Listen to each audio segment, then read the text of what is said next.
सोचो कैसा होगा अगर अनजाने में ही आपका सामना किसी ऐसी असाधारण चीज से हो जाए जो मरने तक आपका पीछा ना छोड़े। तो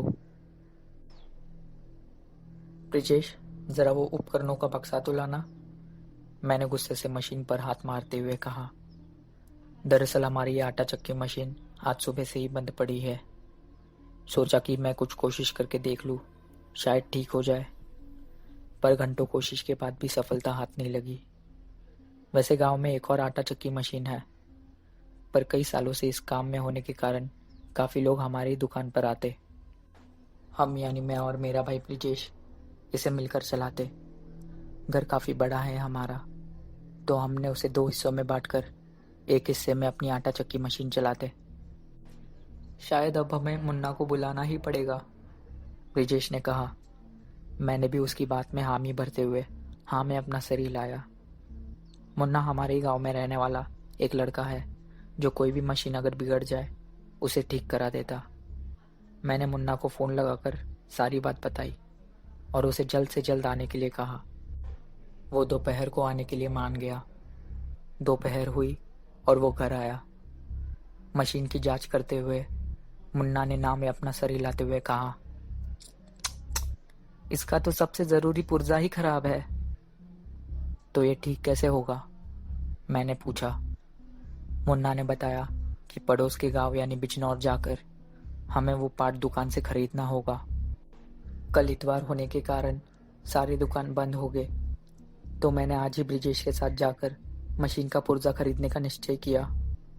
शाम को घर के बाहर खटिया पर बैठकर हमने चाय पी और वो पार्ट खरीदने के लिए निकल गए।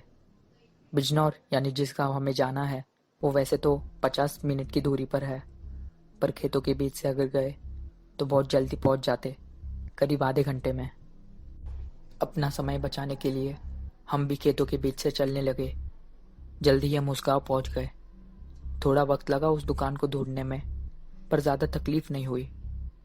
मशीन का वो ज़रूरी पुर्जा खरीद कर हमने उसे कपड़े की थैली में अच्छे से रख दिया।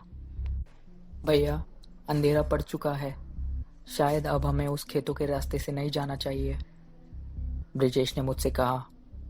मैं उसकी बात का जवाब देने जा ही रहा था कि उस दुकानदार ने बीच में कहा, जी हाँ साहब, उस खेतों के रास्ते से इतनी रात को जाना ठीक नहीं है, पर हम उस रास्ते से घर जल्द से जल्द पहुंच जाएंगे, इसलिए हमने खेतों के बीच से ही जाने का तय किया। ऊपर से मुझे पता था कि घर आते आते रात हो जाएगी, इसलिए मैं घर से एक लालटेन भी ले आया। हम उस गांव को पीछे छोड़ते हुए अब उन खेतों के बीच से चलने लगे। ब्रिजेश और मैं रात को इस तरह कई बार घर से बाहर निकले थे, तो डर जैसा कुछ नहीं लग रहा। किसी खेत में गन्ना तो किसी खेत में चावल उगाए हैं, कुछ खेत बिना फसलों के भी है। जैसे ही अचानक एक हवा का झोंका आता, कुछ क्षणों के लिए हमें फसलों के टकराने की आवाज़ आती। चलते हुए हमें अब वातावरण में कुछ बदलाव लगा। गर्मियों के दिन में इतनी कड़ाके की ठंड, मैंने मन ही मन सोचा। काफ़ी अजीब लगा मुझे ये। ऊपर से अब एक भयानक सन्नाटा छाया हुआ है वातावरण में, इतना कि चलते हुए हमारे पैरों के नीचे से घास कुचलने की आवाज़ आने लगी।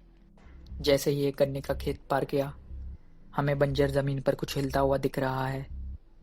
भैया, ज़रा लालटेन की रोशनी से देखो वो क्या चीज़ है, ब्रिजेश ने मुझसे कहा।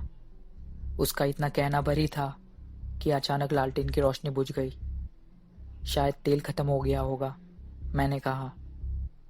अंधेरे में ही चंद्रमा के प्रकाश में हम उस हिलते हुए चीज़ की तरफ बढ़ने लगे। पास पहुंचकर हमने जो नज़ारा देखा उससे हमारे होश उड़ गए। शरीर से जैसे प्राण निकाल लिया हो किसी ने। वहाँ एक औरत का सर रखा है, जैसे किसी ने उसके बाकी शरीर को दफनाकर बस उसका सर बाहर छोड़ा हो। बाल बिखरे हुए होने के कारण चेहरा अच्छे से दिखाई नहीं दे रहा। अचानक एक हवा का झोंका आया और उस चेहरे पर से बाल हटे। फसलों के टकराने की आवाज़ में हमें अब वो कुमकुम लगा हुआ भयानक चेहरा दिखाई दिया, जैसे किसी ने पूरे चेहरे पर कुमकुम छिड़का हो। पास ही में कुछ अंडे रखे हैं। यह नज़ारा देखकर ब्रिजेश नीचे गिर पड़ा। उसकी आंखें काफ़ी बड़ी हो गई। किसी तरह मैंने उसे उठाया, तभी उस चेहरे से गुर्राने की आवाज़ आने लगी। उस चेहरे ने अपनी बड़ी बड़ी आंखें खोली और हमारी तरफ देखा। हमारे हाथ पैर कांपने लगे ये देखकर, और शरीर की पूरी ताकत लगाकर हम वहां से भागने लगे। बस एक ही ख्याल मन में आया कि अगर हम में से कोई नीचे गिर गया तो वो चीज उसे जिंदा नहीं छोड़ेगी। भागते हुए हम एक बड़े से रास्ते पर पहुंचे और वो आवाज आनी बंद हुई। सामने से आते हुए ट्रक की रोशनी को देखकर हमें थोड़ी राहत मिली। किसी तरह हम घर पहुंचे और दादी को घटित सारी बात बताई। वो भी डर गई ये सब सुनकर और कांपने लगी। उन्होंने हमारी नजर उतारी और सब सोने आए। रात के 12 बज रहे हैं और मुझे नींद नहीं आ रही। डर की वजह से मैंने चद्दर अपने सर तक ढक लिया है कि तभी मुझे बिस्तर के कुछ दूरी से यह आवाज आने लगी।